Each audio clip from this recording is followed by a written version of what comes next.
My account still has around 550,000 followers. 9,200 followers right now. 101,000 on TikTok. My biggest video probably has around like 4 million views. Just under 400,000. 30 million views total. If you want any indication that TikTok is an absolute powerhouse of a social media, it's when Instagram and YouTube starts copying you.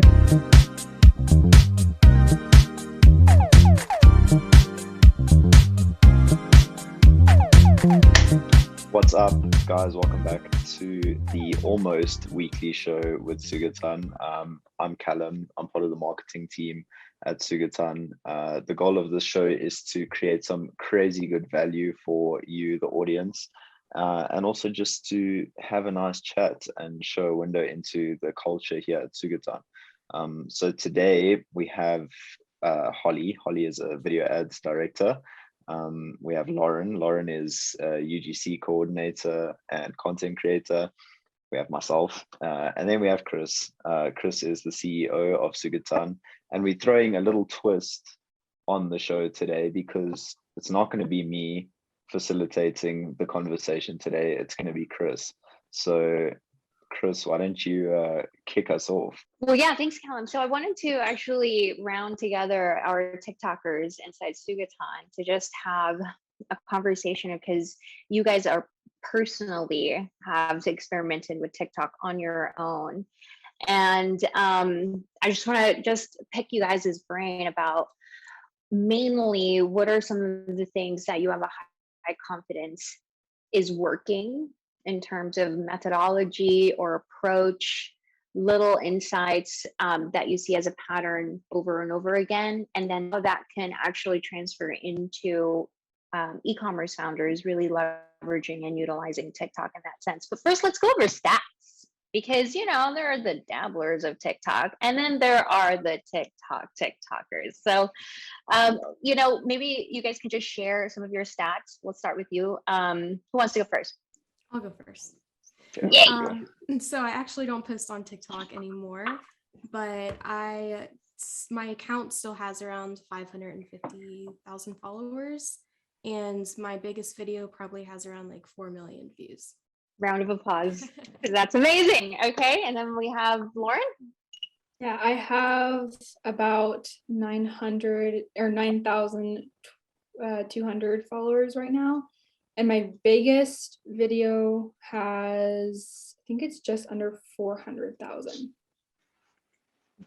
Round of applause, and then we have Callum. Yeah, so I've got just over 100,000, 101,000 on TikTok. Like 30 million views total. My biggest video has 14 of those million views. So Amazing. Okay. Well, I know for a fact that actually Holly started very early inside TikTok. What year did you start your account, Holly? I think it was 2019, maybe. Oh, okay. Yeah, so it was pretty early on. And then what have you found were the things that have evolved, and what have been the biggest changes that you've seen from back when you started to gain a lot of traction to now, to what you're seeing now? It's a lot more competition. When I first started, I feel like I knew the very basic, simple things that would make a video go viral, which is exactly what I did with my first video. So I was very intentional about it. But now there's sounds, filters, a billion other things. Sorry, got a call. A billion other things that you have to pay attention to. And then on top of that, you've so much competition that it's just a lot more difficult. And then adding on the 25 different features that you could or could not use that could make a huge impact. Mm-hmm. Were there trends back then? There were trends, but they were either very simple or and by simple, I mean, it's just a video concept. It was a sound and then a simple concept. But now I would say trends are more passing, more frequent, and a lot more of them. Okay, so then let's go to Lauren and Callum. When did you guys start your accounts? Yeah, so I started my account in 2019, posting just cringe, just dumb stuff, anything that anybody else was posting.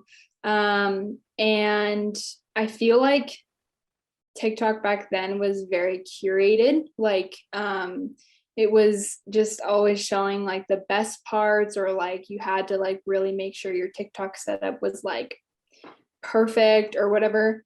And now, I mean, people still do that. I still do that, but it's a little different because it's like you could just post like something so random and so like just very casual and it could blow up, which I've seen is like actually really effective, but also like doing those just like the filters like you're talking about, Holly, like people have blown up just because they did some sort of dumb like predictions filter or something. So it's very weird. I think that the TikTok filters are like very, very developed compared to like Snapchat filters and stuff. They're always like coming out with new ones, and they really push out like when there's a trending filter, they'll put it like where the upload button is, so that you like make a video with the filter. So I think that they're also trying to encourage you to, you know, get your video out there as well, which I think is great. So yeah, so I think that it's changed a lot, and it's just been really fun. So yeah. Callum, when did you start? Yeah, I also started near the end of 2019. And again, pretty much the same thing. It was really easy to get views back then. And TikTok's a different animal now, you know. It's gone through puberty. It's a teenager now. It's not a little kids app anymore. And I think that's probably one of the most important things to notice about it and to have kept up with, is especially because, you know, back then there was definitely merit in saying it's an app for kids, but it's not anymore. Now TikTok's a place to make cash, make lots of cash. And and the competition has definitely gone up, and that's a testament to it. You know, there's so many features rolling out that are just mind blowing for businesses and make it like it, you know, it used to be a very one dimensional thing. It didn't have much to it. It was like a video with a sound, and that was that. But TikTok's now got so many different levels, and there's communities, and there's all these things, all these working parts going on at the same time, which has probably been the biggest thing to adjust to as time goes. So just with like, can you guys think of like what went viral in like you guys's I mean, not ads, oh god, in you guys's posts, and like maybe just like kind of deep dive into like why you think it went viral. And then like third question, do you think that businesses take those principles and also go viral, like e-commerce brands in particular? I guess I'll start. So my first video, so my account was actually like a concept account. I was reading people's real diary entries that they were sending in to me. And of course I had to like get them to send them in. So I basically had to make a video explaining what I was doing. So I chose a popular sound. And then instead of like speaking to the camera, I thought, okay, how can I make this like interactive and more engaging? So I wrote the concept on note cards, and I basically wrote copy that would lure people in and keep them engaged. And then, you know, like I would put one down and like just explain it. And that's what went viral for me. My first video, I guess. Do you think that an e-commerce brand can take those same concept and totally? Yeah, I've seen it happen. You know, some brands using like not necessarily the note card concept, but like post-it notes and things like that, just to make it more engaging. Yeah, I guess the concept of like using actual text or figuring out how to use text in different ways other than just like TikTok text on screen, I think that's like a really interesting and engaging concept for sure. Yeah, so interesting. Okay. So my video, was just a video of me like looking kind of sad in the beginning, and then having like things that people have said like about my niche, which is like cottagecore style, saying like, you know, like go back to the 1800s, or like just like mean things, which was a trend back then. And then it says like, we do not care, and it's like hype music or whatever at the end. And so then I just like put on like different outfits and like was dancing funny or whatever, and just like dancing around in the different outfits and stuff. And I think that part of the reason why that went viral is because I saw the trend like and did it immediately. Like I didn't wait for it to like get old and crusty and like nobody uses it anymore. And so and another thing is the thing that like initially sparked me to do the trend, because I'd seen it like one or two times and I was like, maybe I'll just like not do that, is I saw somebody who makes like pottery do it, and then she got like really big from that video, and I was like, well, if she can do it with pottery, I can do it with whatever I'm doing. And I think a big part of it as well was that like I showcased from the get-go exactly what my niche is. I picked this background, which is like really a cute little curated background, which is appealing to the eye. Just as my first shot, I had the text, you know, popping up of like kind of rude things that like capture somebody's attention to begin with. And then I showcased some outfits that I like to wear that also ended up to, you know, being on my page. I had a couple of videos, like outfit videos on my page already. So then when they went to the page, they're like, oh, this is what she does. Like she makes, you know, cute outfit videos, and followed me from there. So I gained like probably over half of my following just from that one video, and tons of comments. And it was really crazy. I'd never had an experience like that before. Didn't even know I was going to post it that day. I made it in one day in probably like 30 minutes, and it just like, yeah, took off. So I definitely think that companies can take from that. You know, having a really good opening shot, I think, is super important. Something that's eye-catching, something that's pretty to look at, especially if it's like a girls-based brand.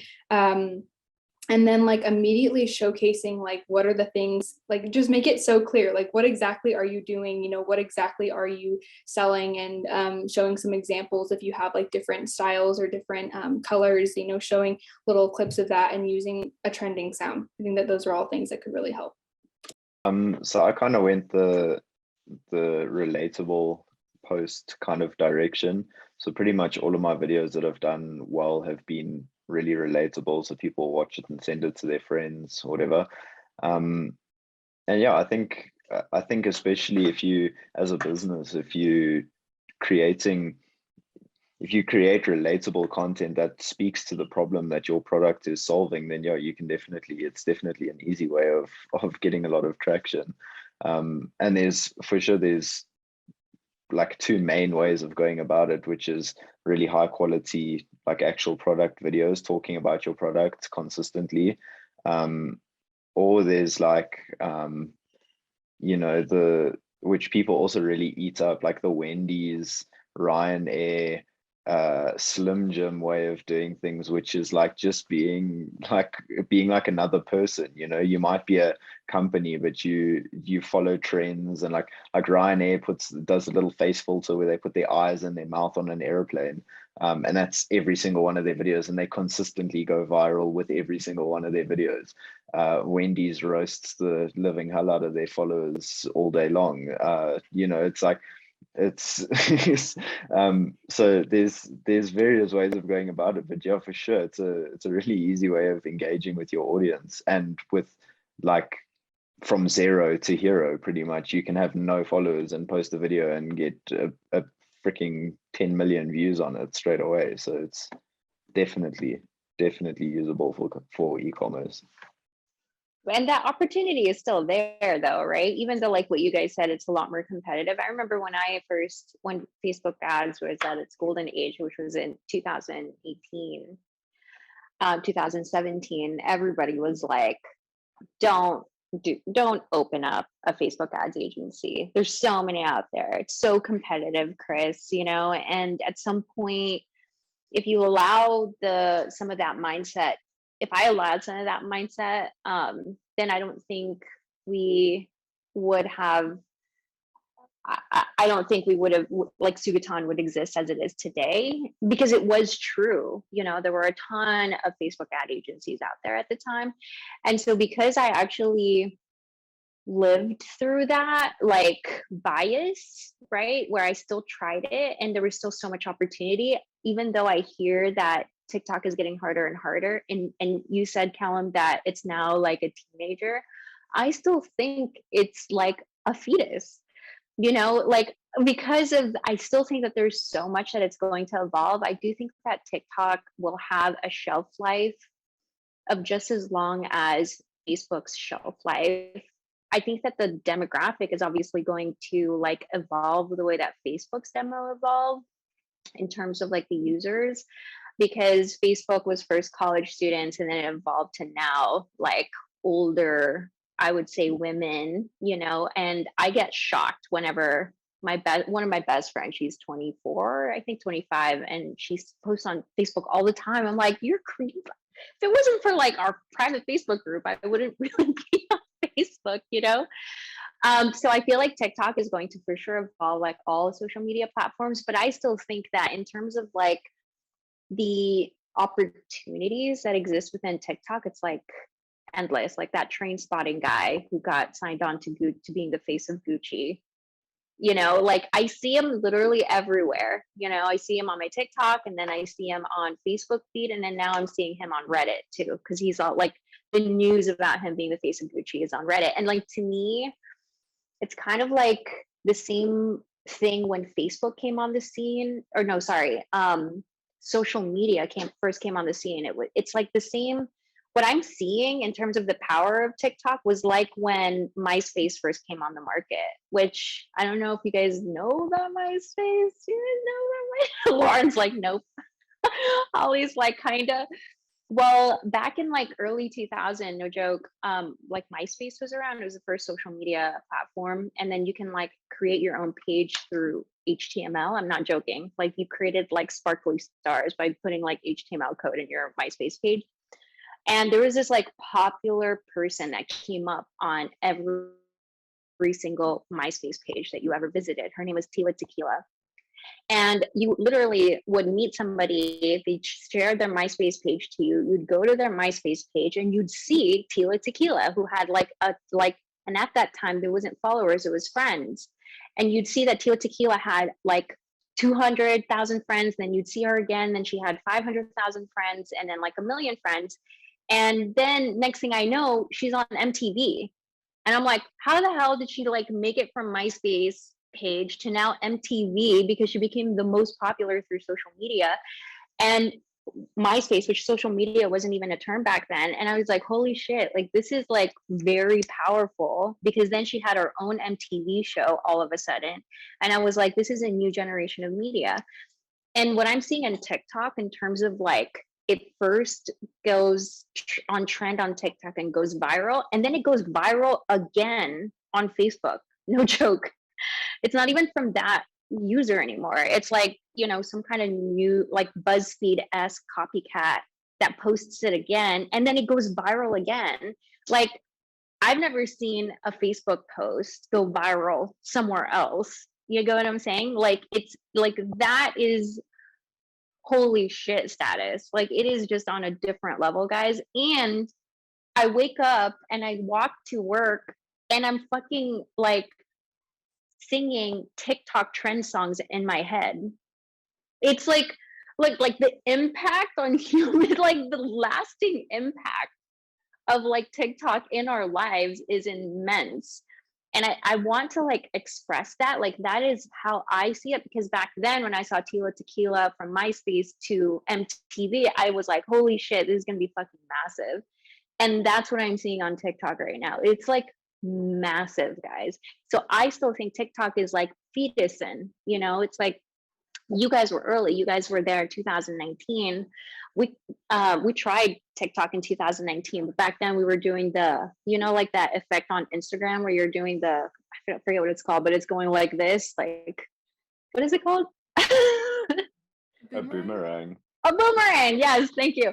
So yeah, like we were doing boomerangs because that was like the innovative, like at that time boomerangs were like popular. And so when we first downloaded TikTok, we did a boomerang of like curly fries going up and down, and then we got like 10 views, and we're like, oh, forget this. We moved on. And I think this was this was definitely in 2018. But anyway, I'm digressing here, but on my perspective, it's massive just because of the trends that I've seen over my, lifetime, I guess. I still think it's a fetus. There's a lot there, and it's going to be like hugely evolving way past what it is now, because I do think we're also going to be in the age of virtual reality. We're going to live through that too. And TikTok is going to play a major part of that. Anyway, that's long term. But like, I guess now, what have been like the things that you guys find, to be consistent? And I guess, Holly, this is a question for you, because you've been doing Facebook ads with us since we started in 2018. And, yes, like TikTok has evolved, but what are some like common principles that you're seeing in what goes viral on Facebook ads versus what goes viral on organic inside TikTok? I mean, the principles are the exact same. And I think that's Right. the mistake that people make. Yeah. It's the same. My most popular video that has millions of views is a how-to video. It's how to clean your room in like the easiest way possible. I think that was the headline. But, like that's good copy if you think about it. And, then it's like a step-by-step process. And something like that would go just as well on Facebook or Instagram. And, of course, you have trends and things like that on TikTok, but they're trends for a reason. And the fact that those trends easily migrate over to other platforms just shows you that like those core principles are embedded within those videos. Like, you have good engagement. It's either like a before and after, or like you're waiting for the end, like it's an interesting concept. So I think that's the biggest mistake people make with TikTok, is that they think it's this whole other crazy alien world. And it's not. It's just another platform with different features. Yeah, I mean, you just have to make the content native to what is working on TikTok. But the crazy thing is that what's native on TikTok is also like Instagram is trying to catch up to that too. And so is YouTube. YouTube is also trying to catch up with like the way that people are consuming content on TikTok as well. I don't know if you're seeing that, Callum, but like I browse my YouTube feed all the time. And they're also like trying to be like more, I guess, TikTok-esque in the user experience sense, or like trying to catch up to it. Yeah. So and I think if there's still there's a huge amount of hate that TikTok still gets. Oh, it's for kids, blah blah blah. But if you want any solid indication that TikTok is an absolute powerhouse of a social media, it's when Instagram and YouTube starts copying you. That that they're not going to do that for, they're not going to put a whole team on that just to create employment. They're doing that for a really, really good reason, because it's an absolutely insane, powerful platform.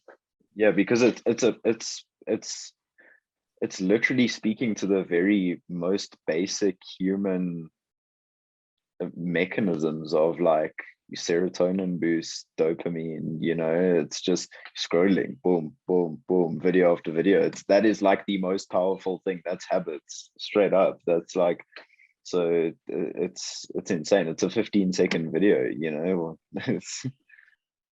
let me tell you guys, I struggle with this, okay? Because I like to think that I'm more sophisticated than that, but I'm not. And I'm coming to terms with this. I'm like, oh my fucking God, Chris, you are basic. Just admit it. Like that, no joke. Like, that is what, like, because I am, no joke, like and you guys know, I say Sugatan, this is our year of innovation. And because of that, I'm like really diving into all of the social media right now. I spend like the most that I've ever spent on social media, which is like probably 2.5 hours per day right now. And I'm like scrolling through Instagram and YouTube and Reddit and Facebook.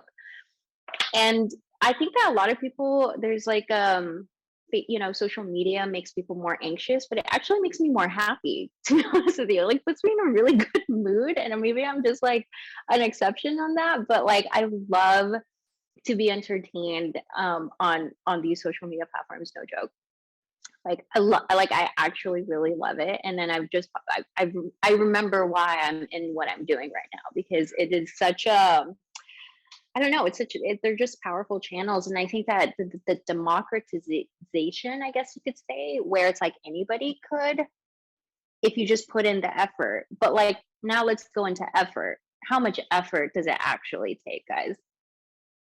Realistically speaking, like, let's just say you're a founder of two guys. You're two people who founded a company.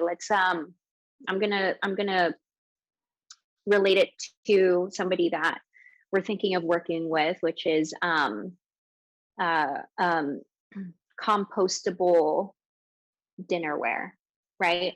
And very green, biodegradable. I think it'll be great for very busy moms who stay at home with their kids and don't want to clean like 3 times per day. They just want to bring it out and then throw it away guilt-free. They don't even have to think about recycling because it's already biodegradable, so you can just put it in the trash. So like, now, the people who develop that, they're definitely not, like, they are the ones that are like, TikTok sounds scary. Like, how the hell do I do that? How much effort do you think, if you think about that person who is just developing product, thinking about supply chain, doing contracts, thinking about vendors, and they're busy as hell, like, how much effort can they expect, and what should they do in order to get success? Yeah. I think the effort lies in finding someone who can do it for you. Like, finding someone who understands the platform and the trends and how things work, and they get what's going to work.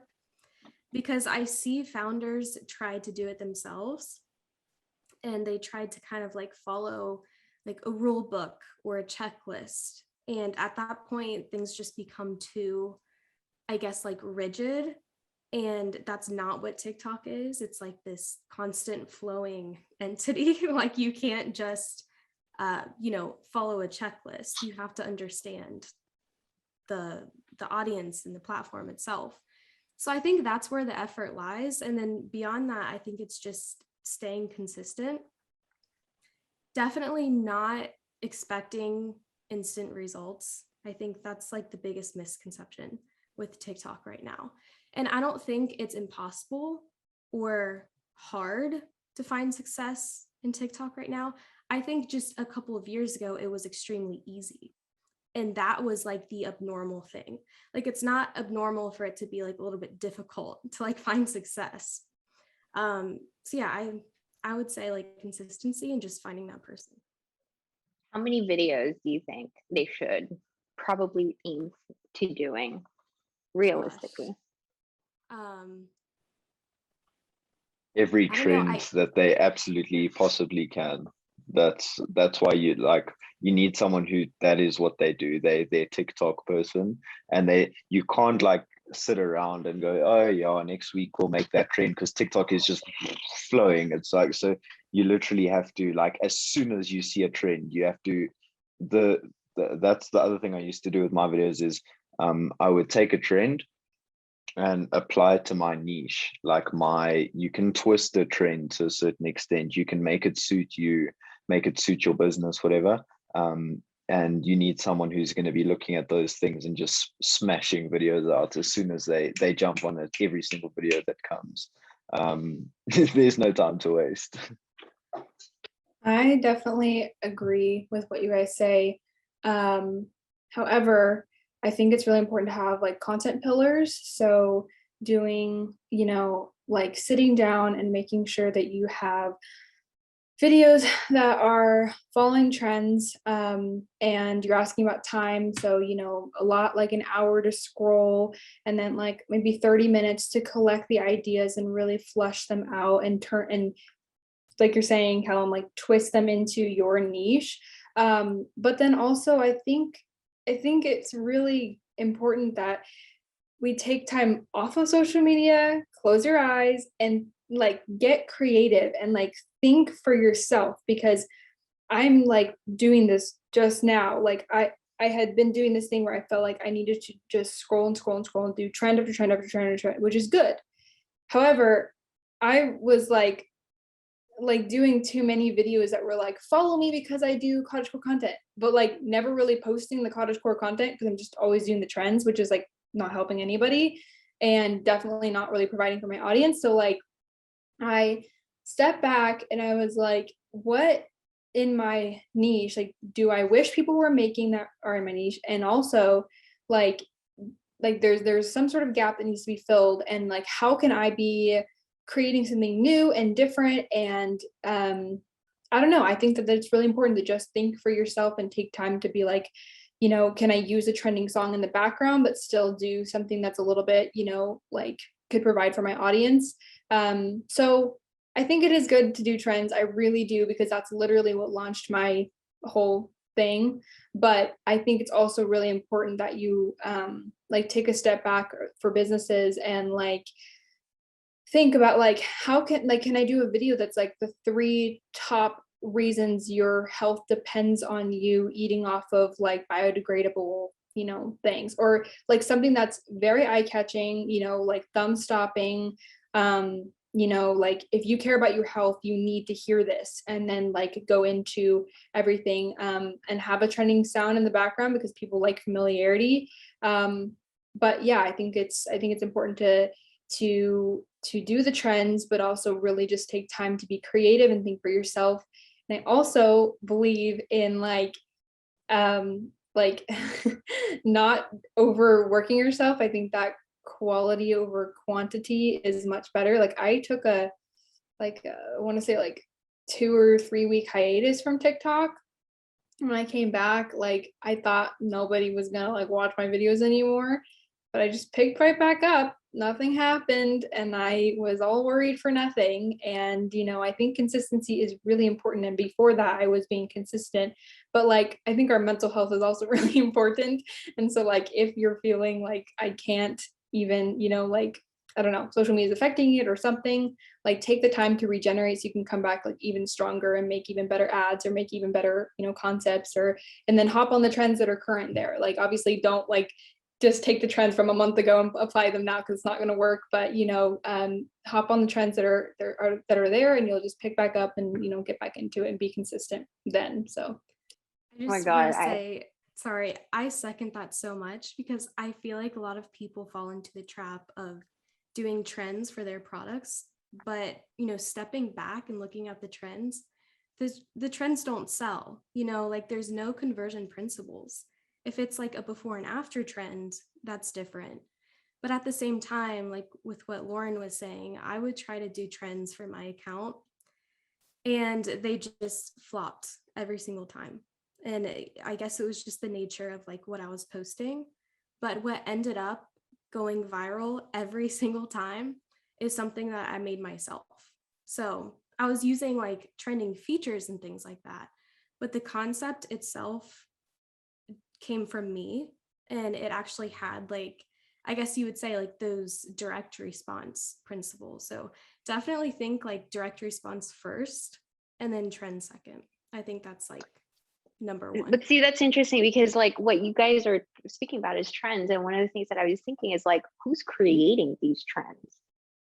Like, how does the trend get created? Do you guys know? I created a trend once and it was so crazy. So I was scrolling on somebody's like audio TikTok. So there's TikToks that just post audio, and it happened to be a Kardashian audio TikTok. And I found this one, and it was like Kim Kardashian and her mom talking. And I posted about, it's so obscure. This is so weird. This is back, I think it was, I don't even know when it was. I think it was 2019. And I talked about how when the OxyClean guy died, I was like 10 and I was like crying, and it was like really weird. This is like the weirdest thing. It went viral. and all these people were like, I was crying too.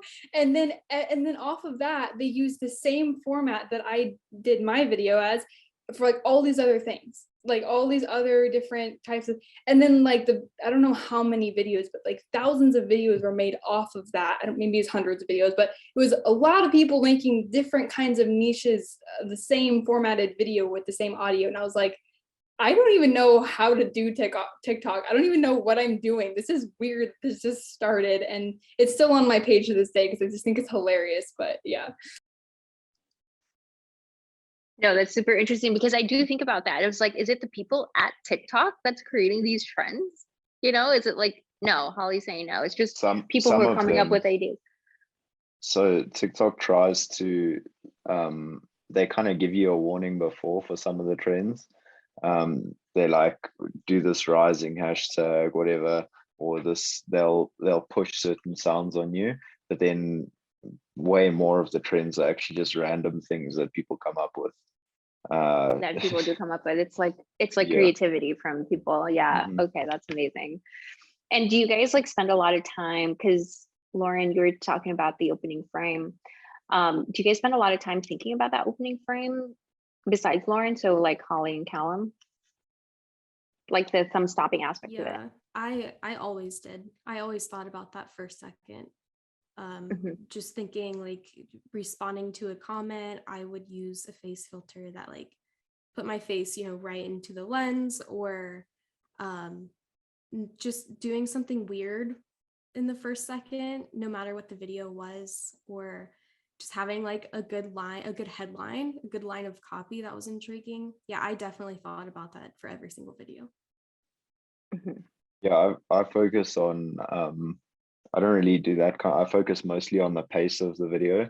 So as long as the video is kind of carrying on at a nice pace, then people tend to stick around. I've done purposeful spelling mistakes in the video to keep people there. Maybe they go comment and shout at me.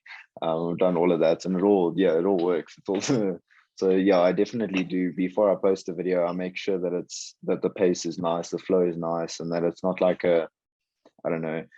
There's a lot of videos where people will put their copy on the screen and then put their phone down on the table or something. I try to avoid that as much as I can. Open it with something interesting so people are captivated and reading at the same time. Yeah. Yeah, I wanted to say like about, you were talking about like keeping people interested in stuff. I think that like I as a consumer love this feature that TikTok added with the like scroll into, like you can like fast forward into a video scrubbing feature. However, it does cut down on your watch time, because if you're trying to build up suspense, people are like, I'm literally not gonna like wait through it. So it's just like boop. And I don't know if that messes up your analytics. I don't know if TikTok is like, oh, people really only watched your video for the allotted or the amount of time that you weren't scrubbing. But if that is the case, that really sucks, because if you post like a long video and they just want to see the result, like there was this one trend where it was like it's really not that bad, it just needs a little shaping, and then they would do like this whole like it's from like a cartoon. I skip it every time. And I always skip to the end because it's like a 3 minute, it feels like 3 minute audio. It's probably only a minute. And even if it's like a drawing or like something I'm interested in, I always just scroll to the end, because I'm like, I'm not going to sit here and literally watch you. And the audio is also kind of really annoying. So it's just, I don't know how you guys feel about the whole scrubbing feature, but it's pretty new. Yeah, I definitely make full use of the fast forward feature. And TikTok has tried with the 1 minute videos and the 3 minute videos. And I've probably posted like a single 3 minute video, and I was roasting someone who commented something on one of my videos. That's all I've used it for. But I like with my own, no one cares about the process. Like I generally, if it is a process that I'm showing in a video, it's going to be 0.5 of a second each shot, and it's going to literally go doof, doof, doof, doof, and then the result within 15 seconds, because that's what TikTok's made for. It's made for 15 seconds and less, pretty much. That's the golden number is like, if I remember correctly, like 11 seconds. that's the videos that most consistently go viral are like 11 seconds long. So yeah, I just flick through stuff really quickly. Interesting. Okay. I have a very important question really for Holly. Over time, I've learned that my strength is actually looking at building one structure, and that one structure will work over and over and over again. And that's what happened. That's what we did with Facebook ads. It was one core structure that we set up, and yes, Facebook is still working, it's still scaling brands. And so it obviously it's still working. I want to know from you whether you think that that's possible if we like really focus on TikTok, which obviously we're already, just for the audience, we're already doing ads on TikTok, et cetera, but we're just like at that beginning cusp of it. So I want to know if you believe that, and again, it's obviously going to be a different structure, but the structure is what I call the machine. I'm an engineer. That's what I am, not a marketer. I feel like old marketing was, let's come up with campaigns to get ourselves on top of mind. And it's a campaign that's relevant. It's like this 2.5, 3 month whole campaign project launch. And I'm just about, let's create an engine. And then the machine actually just brings in new customers over and over again by just setting up that one engine. So that's my question for you, Holly. Do you think that's possible inside TikTok? Are you asking in terms of content, creatives? Yeah, like content creation, because that's what we built inside Sugatan. We created a content creating machine. Right. Yeah. I mean, the fact that direct response principles stay the same, I think just proves this. Like transformation videos, for example, that's never going to go out of style. And if you can find a way to make a transformation creative that's convincing, that's something you can rely on forever, and then do that same concept in different ways, like different formats, different copy, whatever. But that's always going to be reliable. And for my own personal account, once I found a formula that would go viral, even after a year, it would still go viral. Like I could go on and post the same thing right now, and it's just a winning formula. And I don't know what it is, but like it lures people in. Like it's just like consumer behavior at that point, and that's never going to change. So 100%. Yeah, I would say like 100% you can find your formulas and like stick to them. Because humans are humans. Yeah. It's still like at the end of it, on the other side is the human. And like what you'll see too, like what you're saying, Lauren, this is my belief. And as I've been consuming TikTok, there's the trends thing. And it's like, yes, you can chase trend after trend, but I think that what's always worked is stories, and then shocking stories, and so like I've seen, just as much within the mix of the trending videos that are basically like, you can tell they put a lot of time into production. There's a balanced mix of just people who are just literally right in front of their phones telling like a crazy story that just happened to them that's super relatable. But it's like there's some shock factor to it, and I agree with you basically, Holly. Like that's why I think TikTok is going to be extremely powerful, and will have a very long shelf life, like very long shelf life. Go ahead, Colin. They've just launched as well. Well, they're busy launching Shopfronts as well, TikTok shopping. So that's been a long time in the works, but now it's rolling out where it literally pulls your Shopify like straight through to your TikTok, and it's like another tab on the TikTok profile. You can go through and buy products directly. I've seen people, people do it on live streams a lot as well, where you can they can put a product and you can buy it direct on the live stream, and then like they'll unbox the product for the person on the live stream and stuff. I've seen guys making thousands of dollars in the space of like an hour just doing that. So it's they upgrading. They're really gearing it up for business now, because what a lot of people forget is, yeah, 6 years ago it was for kids, but as time passes, people grow up, and it's not like once you hit 15 they're going to axe you off the app. It's like, piss off, you 15 now, go find Facebook. All those people are now 19, 20, 21, and now you're looking at a user base that's over 70% roughly is over 19 years old. So that's customers. And have you guys like, bought anything on TikTok? Yeah, You I've have? bought, so we don't have the Shopfront here yet, but I've definitely bought stuff from seeing a TikTok, for sure.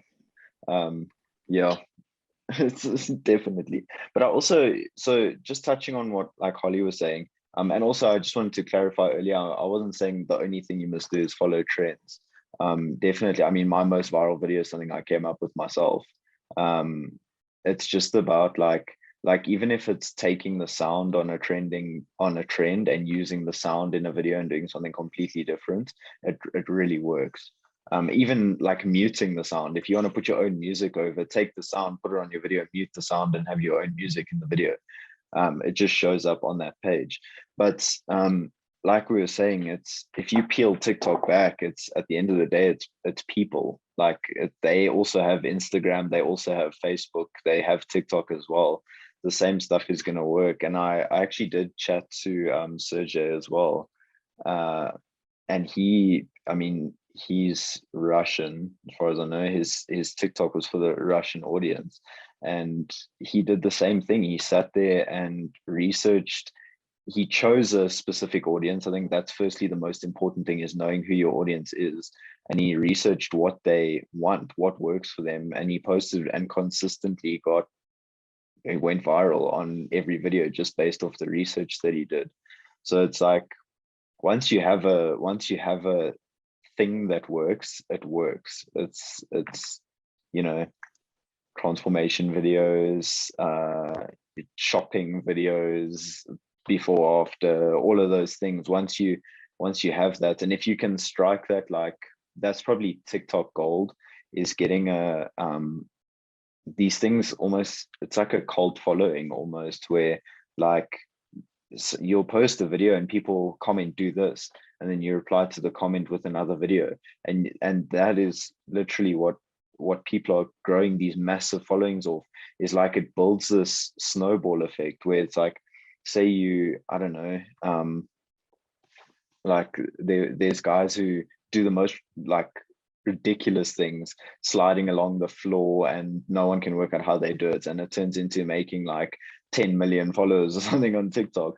Like, if you can work out a way of applying that to your business and getting that like engagement constantly from your followers, that's honestly gold, because they make the content for you. You post a video and they go, do this next, open this next, like paint this next, whatever, and it just like, and they come back and back and back and back. So yeah, so definitely don't just follow trends, but like definitely utilize them as well. They're there for your picking. They're there for the views. Yeah. I wanted to just like encourage anybody who's listening who maybe has a very like a very chill brand, or very, I wouldn't say quiet, but maybe like their branding is more geared toward like, not like in your face shock value, because I think, we've touched on like, well, make sure, your first shot is shocking and it's, eye-catching. I truly believe you can have an ad that is eye-catching, that is not necessarily shocking, but just does draw people in. Something that maybe like you set up a really nice looking shot at the very beginning, that draws people in. Maybe you're whispering as the audio instead of yelling. I just saw this TikToker who does like TikTok analysis, and she was talking about this whole new era of creators that are coming out that are like quiet TikTokers who do videos that are primarily, they're not ASMR, it's just like quieter videos, and it's very simple, it's super relaxing, and it's like this whole new thing. So I think, I mean, there's definitely room if your business is like that. Like, don't get discouraged and be like, I can't do this because you know, everything needs to be loud and needs to be really in your face. Like, it can totally be, you know, a very calming ad and still convert into like a huge amount of sales. So Yeah. So interesting, because the dynamic is always shifting and changing for sure in terms of the contextual nature. But I think you said the key thing. You really just need to know who your audience is going to be. And I think that that is what that level of clarity allows for a whole series of other decisions to automatically be made. And it's easier to make.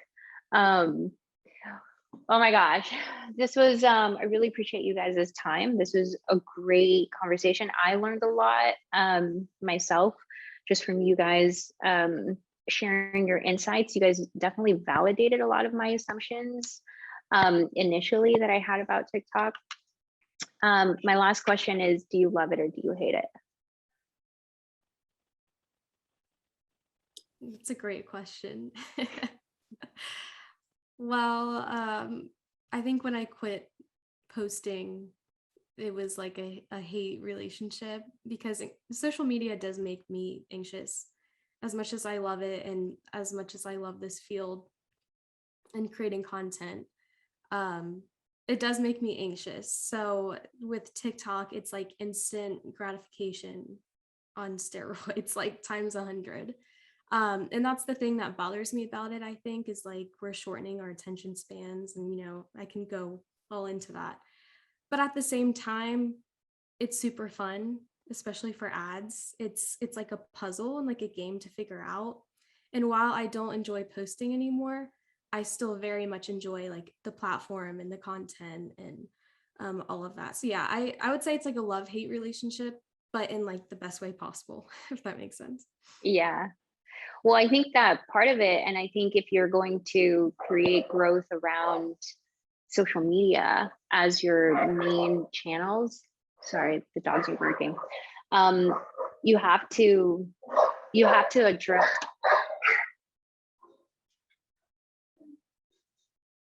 Are you done? Are you done? Okay.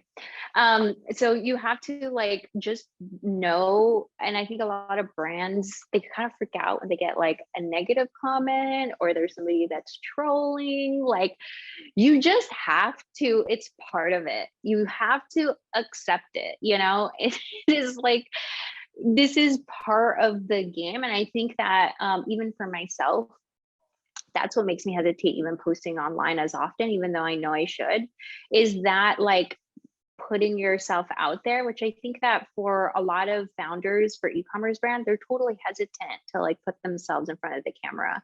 And we all know founder story works, you know, getting the perspective of the founder. Why did you develop this product? You know, because that's what makes it relatable to other people like them. But, you know, I think that there is this whole, even myself, I have a hard time sort of like jumping over that chasm. You know what I mean? And I guess, I don't know if you guys struggle with that too, but maybe what's like your advice for, you know, founders who may be scared of what people would say and putting themselves out there in that sense? I think you just can't care. Like you putting yourself out to a way bigger cross section than you would in normal everyday life with the people that immediately surround you. And with the people that immediately surround you, there's going to be one or two that don't like you or don't like what you do or don't understand. So if you're putting yourself out to literally billions of people, obviously there's going to be people that come along and hate on you. But like, who cares? It's, if you're happy with what you're doing, you're happy with what you're doing. And at the end of the day, a comment is a comment. If they're dragging you about something, it's still you're still getting the traction of the comments. That's Like if you flip it into something where it's like, well, you know what, screw you, I don't care what you say, and also thanks for the extra traction on the video, then it's very easy to get over. Like, especially if you're 100% confident in what you're doing. If you know, if you have nothing to feel bad about what you're doing, then don't. Just tell those people to bugger off. That's like literally just go. It reminds me of Anna Wintour. Do you guys know Anna Wintour? So she's the woman that they based The Devil Wears Prada off of. She's the editor-in-chief of Vogue for a long time. But you know, that the woman that wrote that book, which turned into a movie, actually worked for Anna Wintour and was her assistant. And then when Anna went, and then she created the book without Anna's permission. And whenever Anna would be interviewed and be like, so, you know, how do you feel about The Devil Wears Prada? You know, that it's based off of you. She's like, any attention is good attention, whatever is putting the eyeballs towards fashion and making it into the media. And that's also how Alexander McQueen, who's you think you guys know Alexander McQueen? That's also how he got started. He did these very controversial runway shows when he was just like starting out, and he was like, hey, people are, you know, people are like disgusted by, you know, some of his concepts because they were very controversial at first, but he was like, as long as the attention is there, that's all that matters. And I think that that's what I feel like people, attention is the highest form of currency, especially that it's hard to, there's so many things that's competing for the people's attention. And so if you can get that, then you're winning, even though it's good or bad, in my opinion. That's the evolution of brands.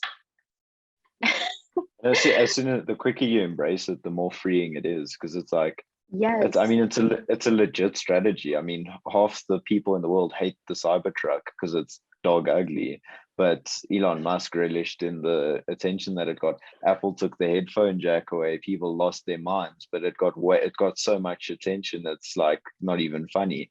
And people focus on negative much more than they focus on positive, and it's just it's a really, if you want to get traction, just do something that people are going to hate on, and you're gonna do great. yeah. Then you go to hypnotherapy. Anyway, yeah. All right, so well, thanks everybody, really looking forward to it, having more conversations. And then for our audience, we're going to share with you guys our insights as we go along the TikTok journey with the team, because I'm working closely with Holly, and then talking frequently with Callum, and then Lauren, we're pulling you into one of our biggest accounts, as you know, to help with the UGC coordination and the TikTok aspect of it as well. So thanks, you guys. We'll keep you guys in the loop. Just keep watching our almost weekly show to be informed. Thanks, guys.